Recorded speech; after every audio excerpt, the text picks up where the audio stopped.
నమస్తే, welcome to our channel. నేను సిరి.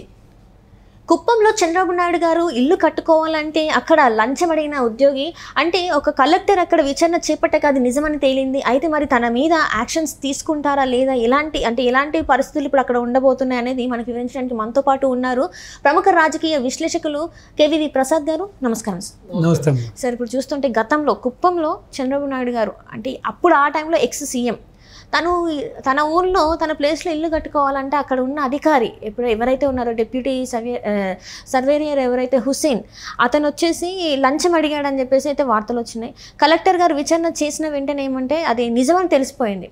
మరి ఇప్పుడు తన మీద యాక్షన్స్ తీసుకునే అవకాశం ఉందంటారా లేదంటారా?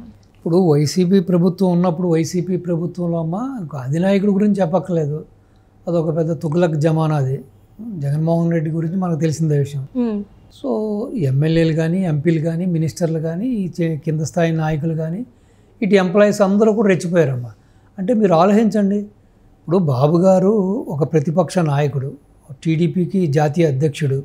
సో రెండవది దగ్గర 40-45 ఏళ్ళుగా ఆయన ప్రజా జీవితంలో ఉన్నారు. సో మొన్నటితో కలిసి ఆల్మోస్ట్ 7 times 8 times ఎమ్మెల్యే ఆయన. సో ఈవెన్ మొన్న ఆ వైసీపీ ప్రభుత్వం టైంలో కూడా ఆ కుప్పం ప్రాంతానికి ఆయన ఎమ్మెల్యే. అంటే ఆ ప్రభుత్వంలో ఆ యొక్క నాయకులు ఆ రాజకీయ అంటే ఇటు నాకు తెలిసమ్మా ఈ విషయంలో పెద్దిరెడ్డి అండదండలు ఉండుంటాయి ఇతనికి. సో పెద్దిరెడ్డి అడగరా, ఏది మనల్ని కాదంటాడా, మన ప్రభుత్వం ఇది, సో నువ్వు అడుగు బాబునని చెప్పి ఇలాంటి వాళ్ళు ఎవరో ప్రోత్సహించుంటారు. లేకపోతే అధికారికి అంత ధైర్యం ఉండదు. అంటే వీళ్ళు ఏంటంటే బాబు గారిని ప్లస్ బాబు గారి ఆపోనెంట్ ఎవరో ఒక భరత్ అనేవాడు ఉంటాడు, ఎప్పుడు కూడా బాబు గారి మీద నిలబడతాడు. లాస్ట్ టైం ఓడిపోయాడు, మొన్న కూడా ఓడిపోయాడు. సో ఇలాంటి వాళ్ళందరూ కూడా ప్రోత్సహించుంటారు, డబ్బులు అడుగు ఎక్కడో పోతాడు. అంటే ఒక అంత సీనియారిటీ ఉన్న వ్యక్తి ఉమ్మడి రాష్ట్రంలో దగ్గర మొత్తం మీద కలిపి 14 ఏళ్ళు ఒక ముఖ్యమంత్రిగా పనిచేసిన వ్యక్తి, ప్లస్ కుప్పానికి ఆ టైంలో కూడా ఎమ్మెల్యే, ఇప్పుడు కూడా ఎమ్మెల్యే, ఇప్పుడు చీఫ్ మినిస్టర్ ఆయన. అంటే వాడికి ఎంత ధైర్యం అమ్మా. సో దీన్ని బట్టి అర్థం చేసుకోండి మిగతా వాళ్ళ పరిస్థితి ఏంటి, ఒక సామాన్యుడి పరిస్థితి ఏంటి. ఇప్పుడు సామాన్యుడు నీలాంటి వాళ్ళు మనలాంటి వాళ్ళు ఇల్లు కట్టుకోవాలంటే వీళ్ళు అసలు రాబందుల్లాగా వాలిపోతారమ్మా. నీకు ఒక ఎగ్జాంపుల్ చెబుతా. ఈ మధ్యకాలంలో నేను సుజనా చౌదరి గారి యొక్క ఎలక్షన్ సందర్భంగా విజయవాడ వెళ్ళడం జరిగింది. అక్కడ నాకు కొంతమంది మిత్రులు ఉన్నారు, ఈ మైనార్టీ వర్గానికి సంబంధించిన మిత్రులు ఉన్నారు. సో ఎవరైతే సుజనా చౌదరి గారి మీద నిలబడ్డాడో ఒక ముస్లిం వ్యక్తి వైసీపీ తరఫున, అతను అంతకుముందు అక్కడ ఏరియా కార్పొరేటర్ అంటమ్మా ఆ పశ్చిమ నియోజకవర్గానికి.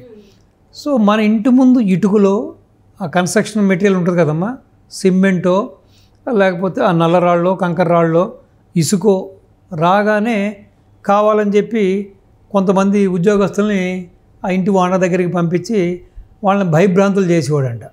అదిగో నువ్వు ఎలా కడతావు, నీకు పర్మిషన్ లేదు, ఇది ఇక డీవియేషన్ ఉంది, నీకు ఎలా ఇది అని చెప్పి మనం సాధారణంగా భయపడతాం కదా.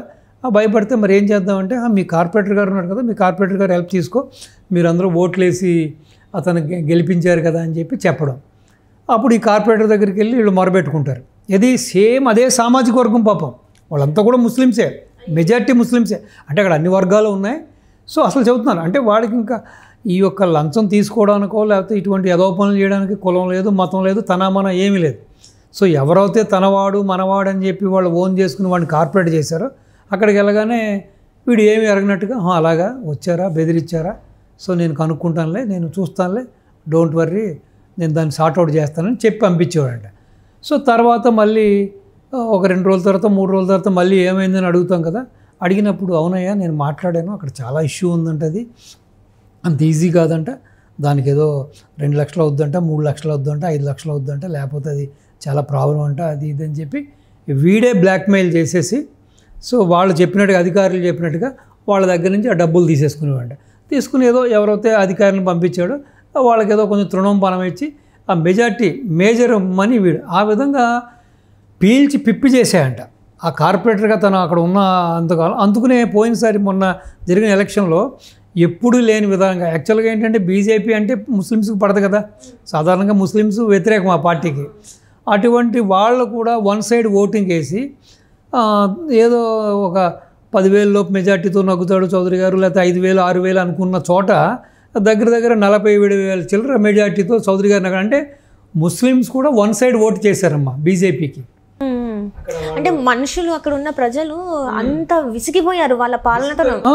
దాన్ని బట్టి ఇప్పుడు బాబు గారి విషయంలో ఇలా జరిగిందంటే, ఒక ప్రతిపక్ష నాయకుడు, ఒక ఎమ్మెల్యే, 14 ఏళ్ళు ముఖ్యమంత్రిగా వ్యవహరించిన వ్యక్తి, సో అటువంటి వ్యక్తినే వాడు ధైర్యంగా మీరు 1,80,000 ఇస్తారా ఎవరు, అది ఆయన వ్యవసాయ క్షేత్రంలో ఆయన భూమిలో ఆయన ఇల్లు కట్టుకుంటుంటే ఆ విధంగా డిమాండ్ చేశారంటే, ఇంకా ఈ 5 ఏళ్లలో రాష్ట్రంలో ఇప్పుడు ఎంతోమంది ఇల్లు కట్టుకుంటారు కదమ్మా, ఎంతోమంది.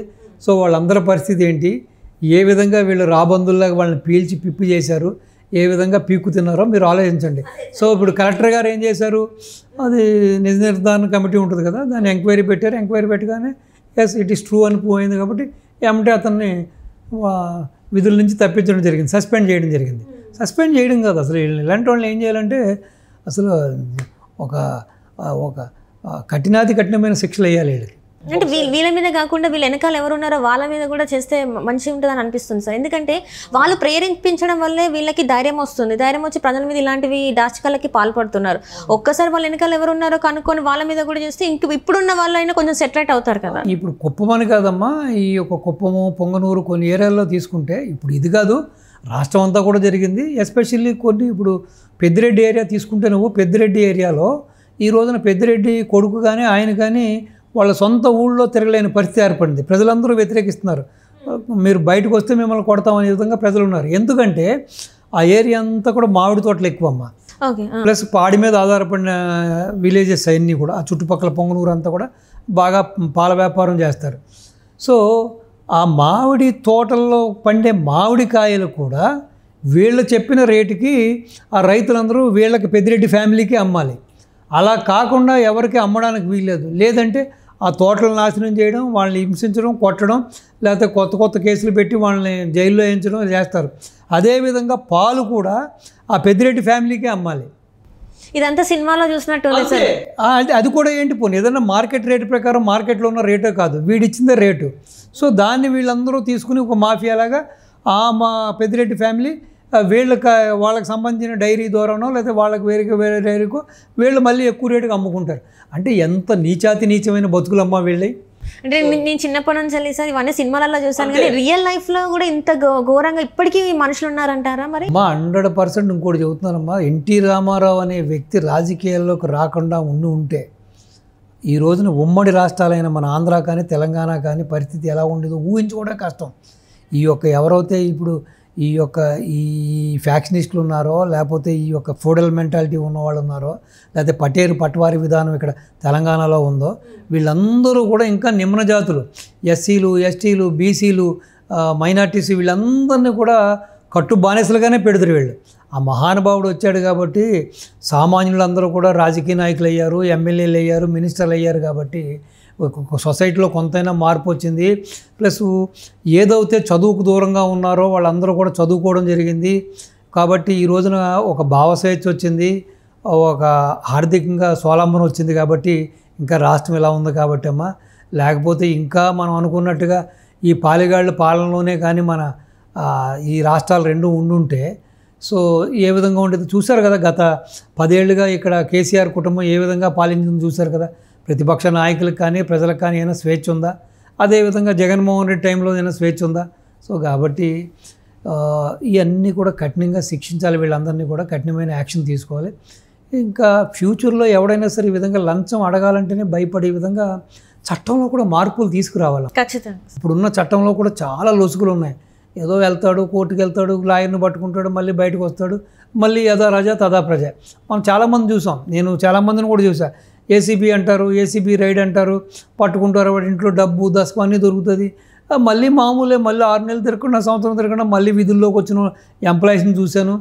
మళ్ళీ ఇదంతా కాకుండా ఏంటంటే ఎన్ని లూప్ హోల్స్ అన్నింటినీ కూడా ప్లగ్ చేసి రీరైట్ చేసి కాన్స్టిట్యున్సీని చాలా స్ట్రాంగ్గా చట్టాన్ని బాగా రాసి ఒక్కసారి కమిట్ అయితే ఇంక వాడి జీవితంలో మళ్ళీ ఇంకా ఉద్యోగంలోకి రాకూడదు, వాడు అనర్హుడిగా ప్రకటించి, ప్లస్ వాడు అసలు అంతకుముందు వాడు యాన్సిస్ట్రల్ ప్రాపర్టీ కాకుండా వాడు మధ్యలో వాడు ఎక్కడెక్కడ ఇల్లు కొన్నాడు, ఎక్కడ పొలాలు కొన్నాడు, ఎక్కడ స్థలాలు కొన్నాడు, ఎక్కడ బ్యాంకులో ఎక్కడ లాకర్లో డబ్బు ఎంత ఉంది, బంగారం ఎంత ఉంది, అంతా కూడా కంప్లీట్గా రికవర్ చేసేసి నడి రోడ్లో వదిలేసారు వీళ్ళని.